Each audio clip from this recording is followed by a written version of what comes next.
الشیطان الرجیم بسم اللہ الرحمن الرحیم الف لام میم اللہ لا الہ الا هو الحی القیوم صدق اللہ العلی العظیم۔ سورۃ البقرہ کے بعد سورہ آل عمران کا درس شروع کیا جا رہا ہے۔ سورۃ الفاتحہ میں یہ کہا گیا کہ اے اللہ ہم تیری ہی عبادت کرتے ہیں اور تجھ ہی سے مدد مانگتے ہیں، اور سورۃ البقرہ میں یہ کہا گیا خلاصہ جو نکلتا ہے کہ اے اللہ ہم گائے کی بھی پوجا نہیں کرتے، تیرے سوا کسی کی بھی عبادت نہیں کرتے۔ جیسے بنی اسرائیل نے بچڑے کو معبود بنا لیا اور یہودیوں نے اپنے ملاؤں کو، احبار کو، انہوں نے اپنے جو ان کے پیشوا تھے انہیں اپنا رب بنا لیا، تو ہم ایسا نہیں کرتے۔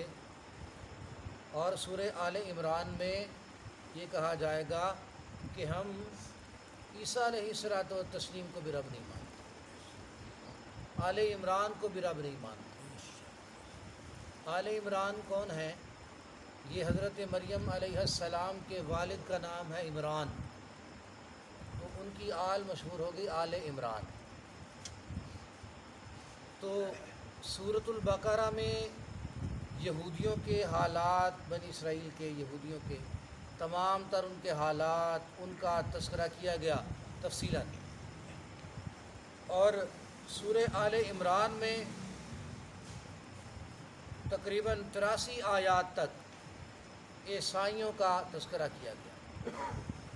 نجران کے علاقے سے عیسائیوں کا ایک وفد آیا تھا اور انہوں نے سوالات کیے، جو ان کو سوالات اور شبہات جو ان کے تھے، انہوں نے وہ سوالات وغیرہ کیے، ان کا جوابات اللہ تبارک و تعالی ان کے جوابات دیے، اور ہر طرح سے عیسائیوں کے شبہات کا جواب دیا گیا۔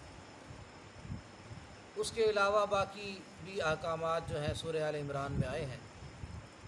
سورہ آل عمران یہ بھی مدنی صورت ہے، اور یہ واقعہ جو نجران کے عیسائیوں کا آیا ہے، یہ واقعہ آپ صلی اللہ علیہ وسلم کے جو آخری سال ہیں 9 ہجری میں یہ واقعہ پیش آیا ہے۔ تو سب سے پہلے سورہ آل عمران کو الف لام میم سے شروع کیا گیا، اور اس کے بارے میں سورہ بقرہ کے شروع میں عرض کر چکا ہوں کہ یہ حروف مقطعات میں سے ہے، اور اس کا علم اللہ تبارک و تعالی ہی کو ہے، اور یہ اللہ پاک کے رازوں میں سے ہے۔ اللہ لا الہ الا ہو، اللہ وہ ذات ہے کہ جس کے سوا کوئی معبود نہیں۔ الحی جو ہمیشہ زندہ ہے، ہمیشہ سے زندہ ہے، ہمیشہ رہے گا۔ القیوم جس نے کل کائنات کو سنبھالا ہوا ہے۔ نزل علیک الکتاب بالحق آپ کے اوپر کتاب اتار رہا ہے، کتاب اتاری ہے بالحق، حق کے ساتھ، بالکل ٹھیک ٹھیک، اور حق لے کے آئی ہے کتاب۔ مصدقاً یہ تصدیق کرنے والی کتاب ہے، لما بین یدیہ اپنے پہلی کتابوں، جو کچھ پہلے انبیاء کی پہلی کتابوں کی تصدیق کرنے والی کتاب ہے۔ وَأَنزَلَ التَّوْرَاةَ وَالْإِنْجِيلَ اور اللہ تبارک و تعالی وہ ذات ہے کہ جس نے تورات بھی اتاری، انجیل بھی اتاری۔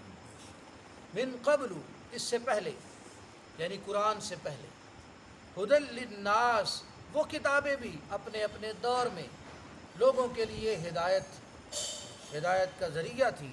وَأَنزَلَ الْفُرْقَانَ اور فرقان اتارا اللہ تبارک و تعالی، یعنی قرآن اتارا جو حق و باطل کے درمیان فرق کرنے والی کتاب ہے۔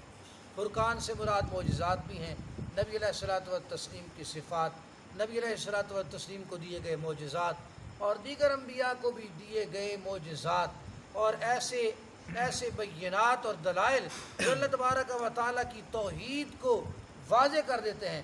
یہ فرقان سے سب کچھ مراد ہے، فرقان سے قرآن بھی مراد ہے۔ ان الذین کفروا بآیات اللہ، یقیناً وہ لوگ جو اللہ تبارک و تعالیٰ کی آیات کے ساتھ کفر کرتے ہیں، لہم عذاب شدید، ان کے لیے زبردست قسم کا عذاب ہے، انتہائی سخت عذاب۔ یعنی جب تو دلائل توحید واضح کر دیے گئے، جب کتابیں اتاری گئیں، جب پیغمبر آئے، انہوں نے مسئلہ توحید بیان کیا، اس کے باوجود انہوں نے کفر کیا، تو ان کے لیے انتہائی سخت عذاب ہے۔ واللہ عزیز، اللہ تبارک و تعالیٰ زبردست اقتدار کا مالک ہے، ذو انتقام، اور بڑا بدلہ دینے والا ہے، ان کے کفر کا بدلہ ان کو ملے گا۔ ان اللہ لا یخفا، کوئی ایسے نہ سمجھے کہ اللہ تبارک و تعالیٰ سے کوئی چیز چھپ جائے گی، نہیں نہیں نہیں، یقیناً اللہ تبارک و تعالیٰ سے لا یخفا علیہ شیء فی الارض، اس سے ایک زمین میں بھی کوئی چیز چھپ نہیں سکتی، ولا فی السماء، اور آسمان میں بھی کوئی چیز چھپ نہیں سکتی، کوئی چیز نہیں چھپ سکتی اس سے۔ تو اللہ تبارک و تعالیٰ کا علم بھی کامل ہے، کوئی چیز اس سے چھپ نہیں سکتی، اور اس کے علم کا تو ایک نمونہ تمہیں یہ دکھایا جاتا ہے، تم دیکھو تو صحیح ذرا سوچو، هو الذی، وہ اللہ وہ ہے، یصورکم فی الارحام کیف یشاء، جس نے تمہاری صورتیں خوبصورت بنائی رحموں میں، کیف یشاء، جیسے چاہا، سنوارا، بنایا، کتنے اندھیرے ہیں اور کیسے، اربوں، آج بھی جو پاپولیشن ہے 7 ارب کے قریب، لیکن کوئی ایک چہرہ دوسرے چہرے کے ساتھ مکمل طور پر نہیں ملتا، میچ نہیں کرتا، چہرہ تو دور کی بات ہے، یہ جو فنگر پرنٹس ہیں یہ نہیں ملتے۔ اسی لیے اللہ تبارک و تعالیٰ نے فرمایا نا کہ بلا قادرین علی ان نسوی بنانا، ہم تو اس پہ بھی قادر ہیں کہ ہم تمہارے پوروں کو برابر کر دیں گے۔ پور کو برابر اس لیے کہا گیا کہ یہ نشانات جو ہیں یہ ایک شخص کے دوسرے کے ساتھ نہیں ملتے، اور آج دنیا میں، پہلے لوگ یہ سمجھ نہیں سکتے تھے اس چیز کو، پہلے اتنی سمجھ نہیں تھی اس بات کی، اور آج پوری دنیا مان رہی ہے اسے، پوری دنیا مان رہی ہے، اللہ تبارک و تعالیٰ کی قدرت کو تسلیم کرتی ہے۔ اللہ نے فرمایا لا الہ الا ہو العزیز الحکیم، جو اتنی خوبصورت تمہیں شکلیں دینے والا، جدا جدا رنگ ہیں، جدا جدا نقش ہیں، کیسے؟ فرمایا اس کے سوا کوئی الہ نہیں، اس کے سوا کوئی معبود نہیں ہے، وہ زبردست اقتدار والا ہے، طاقت والا ہے، اور بھرپور بڑی حکمتوں کا مالک ہے۔ هو الذی، وہ اللہ وہ ہے، انزل علیک الکتاب، جس نے آپ پر کتاب اتاری، اس میں منہ آیات محکمات، اس میں بہت سی آیات ایسی ہیں جو محکم ہیں، ہن ام الکتاب، اصل میں کتاب تو وہ ہیں، کتاب کی اصل تو وہ ہیں، کتاب کے مضامین کی اصل وہ ہیں جو محکم آیات ہیں، کچھ آیات محکم ہیں، وَأُخَرُ مُتَشَابِهَاتٌ، اور کچھ آیات متشابہات ہیں۔ یہ کیوں کہا گیا؟ عیسائیوں نے یہ اشکال کیا کہ عیسیٰ علیہ الصلوۃ والتسلیم کو ہم خدا کا بیٹا اس لیے مانتے ہیں کیونکہ عیسیٰ علیہ الصلوۃ والتسلیم کے لیے روح اللہ کے الفاظ آئے ہیں، اللہ کی روح، کلمت اللہ کے الفاظ آئے ہیں، ایسے الفاظ جب آئے ہیں تو پھر یہ الفاظ ہمیں بتاتے ہیں کہ عیسیٰ علیہ الصلوۃ والتسلیم اللہ کا جز ہیں، معاذ اللہ سبحانہ۔ تو فرمایا گیا کہ یہ وہ لوگ ہیں جو متشابہ چیزوں کے پیچھے چلتے ہیں، جو محکم مضامین ہیں ان کے پیچھے نہیں چلتے، جن سے مسئلہ واضح کیا جا رہا ہے۔ تو آیات کچھ محکم ہوتی ہیں، کچھ متشابہ ہوتی ہیں، جیسے محکم اور متشابہ کی ایک جز، ایک قسم ناسخ اور منسوخ ہے، اور اسی طرح سے ایسی آیات جیسے جن میں کہا گیا اللہ تبارک و تعالی کا ہاتھ ہے، ید اللہ، اللہ کا ہاتھ. اب اس کے بارے میں یہ نہیں سوچا جائے گا کہ اللہ کا ہاتھ ہے ہمارے ہاتھ جیسا معاذ اللہ، کیا یہ نہیں سوچا جائے؟ اس طرح کی سوچنا بھی غلط ہے. یہ اللہ تبارک و تعالیٰ کی قدرت کا ہاتھ ہے اور اللہ ہی اس کی حقیقت جانتا ہے.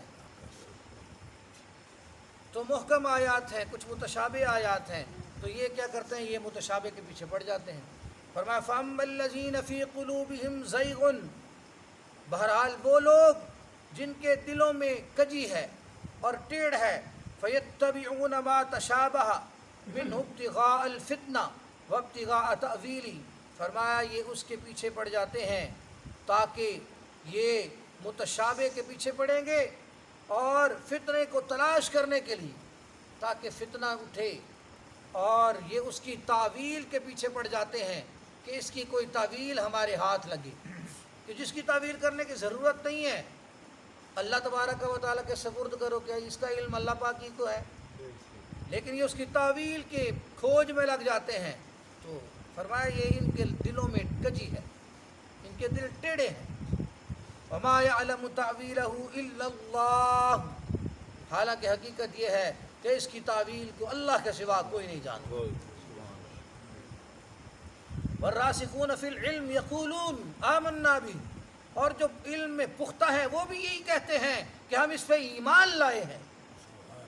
یہ اللہ تبارک و تعالیٰ کے متشابہات میں سے ہے. اللہ تعالیٰ نے جو متشابہات بیان فرمائے یہ اس میں سے، اور یہ امتحان رکھا اللہ پاک نے. تو علم والے کیا کہتے ہیں کہ ہم اس پہ ایمان لاتے ہیں، اللہ کی جو بھی مراد ہے ہم اس پہ ایمان لاتے ہیں.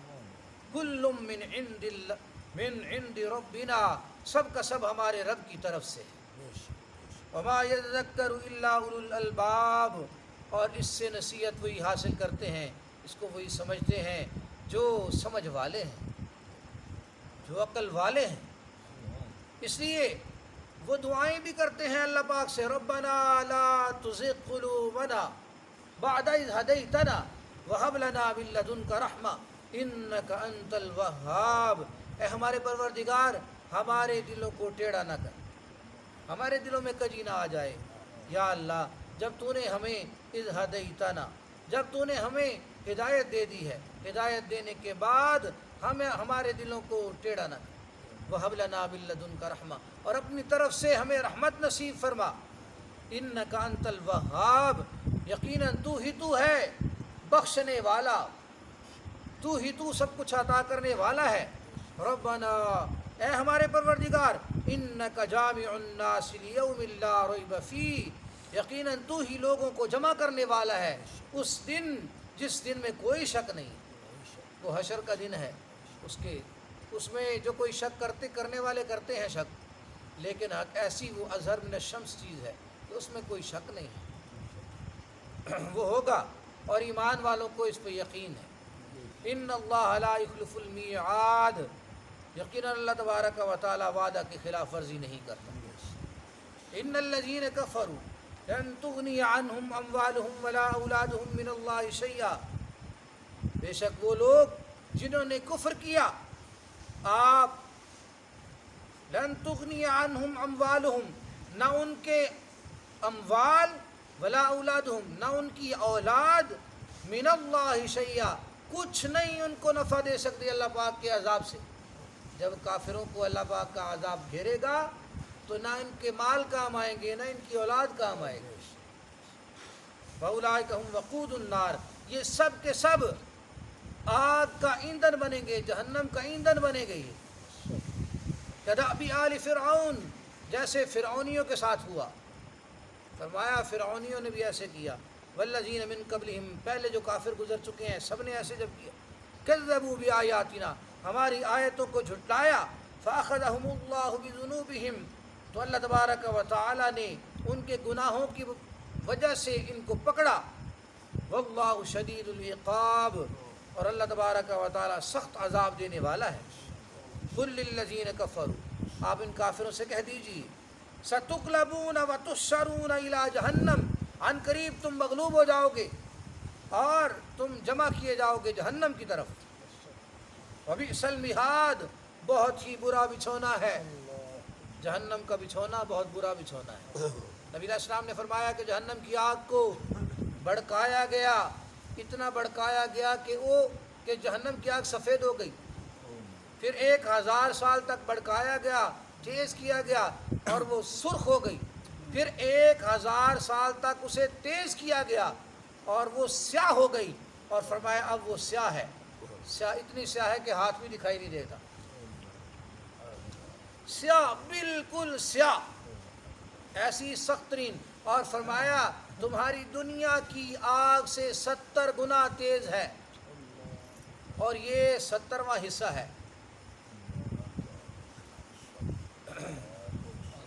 اتنی تیز آگ، تو صحابی کہنے لگے یا رسول اللہ یہ آگ ہی کافی تھی بندے کو جلانے کے لیے، تو فرمایا یہ اللہ پاک کا غضب ہے کہ تاکہ کفار کو زیادہ سے زیادہ اذیت دی جائے، تکلیف دی جائے، اس سے یہ اللہ پاک کا عذاب ہے، اللہ پاک محفوظ فرمائے۔ اس لیے قرآن جو بیان کرتا ہے اسے سمجھا جائے، اس پہ یقین کیا جائے، قرآن کے مطابق عقیدہ بنایا جائے۔ فرمایا قد کان لکم آیۃ فی فئتین التقطا، اب دنیا کی بھی ایک مثال دی، دنیا میں جو گروہوں میں لڑائی ہوئی نا، غزوہ بدر میں کفار کی اور مسلمانوں کی جو لڑائی ہوئی، تو اس کی بھی مثال دی اللہ پاک نے۔ فرمایا اس میں تمہارے لیے نشانی ہے 2 جماعتیں جو اب ٹکرائیں، وہ فئۃ تقاتل فی سبیل اللہ، ایک جماعت محمد صلی اللہ علیہ وسلم کے اصحاب کی جماعت تھی، نبی علیہ السلام کے یاروں کی جماعت تھی، یہ کیا کر رہے تھے؟ تقاتل فی سبیل اللہ، یہ اللہ کے راستے میں قتال کر رہے تھے، وہ اللہ کے راستے میں قتال کر رہے تھے۔ اللہ پاک نے خود گواہی دے دی، اللہ نے خود گواہی دی کہ میرے نبی کے صحابہ میرے راستے میں قتال کر رہے تھے۔ وَأُخْرَىٰ كَافِرَةٌ، اور دوسری جماعت کافروں کی جماعت تھی، يَرَوْنَهُمْ مِثْلَيْهِمْ رَأْيَ الْعَيْنِ، انہیں وہ نظر آ رہے تھے مسلمان، ان کی آنکھوں میں ایسے تھا، اللہ پاک نے کر دیا نبی علیہ السلام کا معجزہ کہ ان کو نظر آ رہا تھا کہ یہ مثلیہم، یہ دگنا ہے، ڈبل ہے، مسلمانوں کی تعداد ڈبل نظر آ رہی تھی، حالانکہ مسلمان تو 1/3 تھے، مسلمان 1/3 تھے، لیکن ان کو نظر آ رہا تھا کہ مسلمان ہم سے ڈبل ہیں۔ فرمایا واللہ یؤید بنصرہ من یشاء، تو اب سمجھ لینا چاہیے کہ اللہ تبارک و تعالی جس کی چاہتا ہے مدد فرما دیتا ہے۔ ان فی ذلک لعبرہ، اس کے اندر اللہ پاک نے عبرت رکھی ہے، لأولی الابصار، آنکھوں والوں کے لیے، جن کی آنکھیں ہیں، جن کی آنکھیں ہیں، حقیقی آنکھیں، اور جن کو بصارت حاصل ہے، جنہیں سمجھ آتی، حالات کو دیکھ کے سمجھ آتی۔ تو اللہ تبارک و تعالیٰ نے یہ سورت کی ابتدا میں تھوڑا سا محکمات اور متشابہات اس کا ذکر کیا، اور یہ عیسائیوں کا ان کے شبہ کا جواب ہو گیا، اور شروع میں جو توحید پر دلائل قائم کیے، جس کی میں نے زیادہ تفصیل نہیں کی، اس لیے کہ اس کی تفصیل ہم کر چکے ہیں، سورہ بقرہ میں کافی زیادہ کر چکے ہیں، اس لیے تو یہ سورہ آل عمران کی ابتدا ہو گئی۔ پھر ان کے ساتھ کیسے عیسائیوں نے کیا کیا سوالات کیے، کیا تھے، وہ ساری چیزیں آگے آ رہی ہیں، اور نجران کا وفد کیسے آیا، یہ ساری تفصیل میں انشاءاللہ بیان کروں گا۔ آخر دعوانا الحمدللہ۔